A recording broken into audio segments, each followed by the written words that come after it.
RCB ಸಂಭ್ರಮಾಚರಣೆ ವೇಳೆ ಕಾಲ್ತುಳಿತ ಪ್ರಕರಣ ಸಂಬಂಧ ಸದನದಲ್ಲಿ ಸಿಎಂ ಸಿದ್ದರಾಮಯ್ಯ ಉತ್ತರ ಕೊಟ್ಟಿದ್ದಾರೆ.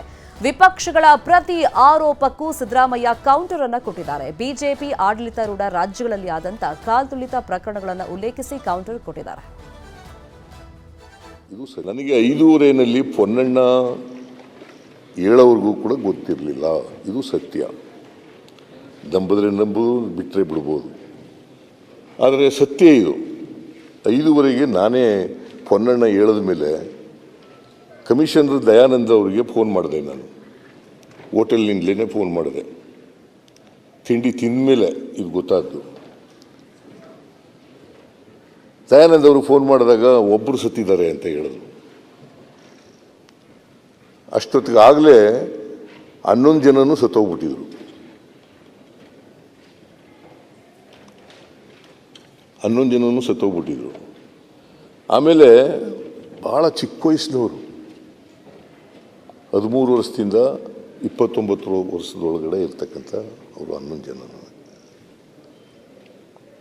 ಬಹುಶಃ ಭವಿಷ್ಯದಲ್ಲಿ ಏನಾಯ್ತಿದ್ರು ಗೊತ್ತಿಲ್ಲ. ಅವರು ಏನೇನು ಸಾಧನೆ ಮಾಡ್ತಾಯಿದ್ರು, ಏನು ಮಾಡ್ತಾಯಿದ್ರು ಗೊತ್ತಿಲ್ಲ ನನಗೆ. ಅಂಥವರು.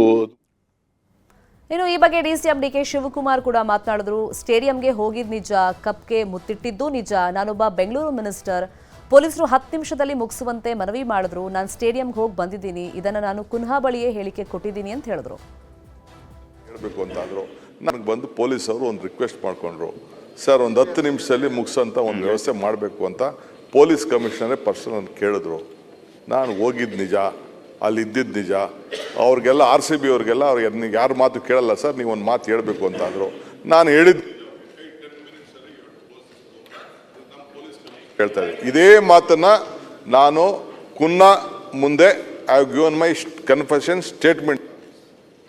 ನಾನು ಹೋಗಿದ್ದು, ನಾನೇನು ಹೋಗಿಲ್ಲ ಅಂತ ಪರ್ಮಿಷನ್ನೇ ನನಗೇನು ಅವಶ್ಯಕತೆ ಇಲ್ಲ. ನನಗೆ ಬಂದು ಪೊಲೀಸವರು ಒಂದು ರಿಕ್ವೆಸ್ಟ್ ಮಾಡ್ಕೊಂಡ್ರು, ಸರ್ ಒಂದು 10 ನಿಮಿಷದಲ್ಲಿ ಮುಗಿಸೋಂಥ ಒಂದು ವ್ಯವಸ್ಥೆ ಮಾಡಿ. ಇನ್ನು ಸಿಎಂ ಉತ್ತರಕ್ಕೆ ಅಶೋಕ್ ಆಕ್ಷೇಪವನ್ನ ವ್ಯಕ್ತಪಡಿಸಿದ್ದಾರೆ. ಅವನ್ ಫೇಲ್ ಆದ, ಇವನ್ ಫೇಲ್ ಆದ ಅಂತ ಹೇಳ್ತಿದ್ದಾರೆ ಹೊರತು ನಾನ್ ಫೇಲ್ ಆದೆ ಅಂತ ಸಿಎಂ ಹೇಳ್ತಿಲ್ಲ ಅಂತ ಹೇಳಿ ಅಶೋಕ್ ಕಿಡಿಕಾರಿದ್ರು. ಅನುಮತಿ ಕೊಟ್ಟಿಲ್ಲ ಅಂದ್ರೆ ಸ್ಟೇಡಿಯಂಗೆ ಅನುಮತಿ ಕೊಟ್ಟವ್ರು ಯಾರು ಅಂತ ಹೇಳಿ ಅಶೋಕ್ ಪ್ರಶ್ನೆ ಮಾಡಿದ್ರು. ಹೇಳಿದ್ದಾರೆ, ನನಗೆ ಸ್ಟೇಡಿಯಂಗೆ ನಾವು ಪರ್ಮಿಷನ್ ಕೊಟ್ಟೇ ಇಲ್ಲ ಅಂತ ಹೇಳಿದ್ದಾರೆ. ಇವತ್ತು ಅದೇ ಸ್ಟ್ಯಾಂಡಲ್ಲಿ ಇದ್ದಾರೆ. ನಾನು ಹೇಳ್ಬಿಡ್ತೀನಿ, ಇವತ್ತು ಅದೇ ಸ್ಟ್ಯಾಂಡಲ್ಲಿ ಇದ್ದಾರೆ. ಕೊಟ್ಟಿಲ್ಲ ಅಂದಮೇಲೆ